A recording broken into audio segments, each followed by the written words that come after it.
Bismillahirrahmanirrahim. Allah'ın selamı, rahmeti, bereketi, mağfireti siz değerli Diyarbakırlı hemşerilerim üzerine olsun. İslam aleminin en mübarek günlerinden biri olan Kurban Bayramı'nı idrak ediyoruz. Bu vesileyle hacda bulunan kardeşlerimizin haclarının mebrur, dualarının makbul olmasını Rabbimden niyaz ediyorum. Bilindiği üzere bayramlar sevinç, mutluluk, kardeşlik, hoşgörünün geçirdiği günlerdir. Ama maalesef İslam coğrafyasında yaşanan zulümler, vahşetler bizlere bu sevinci yaşatmıyor. Şu anda Gazze'de Siyonist terör çetesi olan İsrail'in yaptığı zulümler gözler önündedir.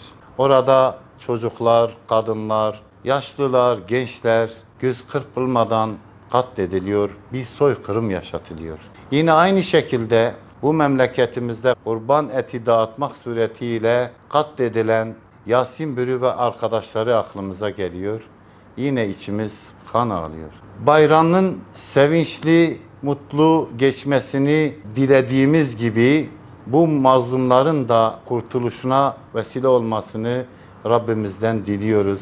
Bu vesileyle başta Diyarbakırlı hemşerilerim olmak üzere İslam ümmetinin bayramını tebrik ediyorum. Sağlıklı, mutlu, huzurlu, güvenli günler dileğiyle bayramınız mübarek olsun. İda ve Piroz be.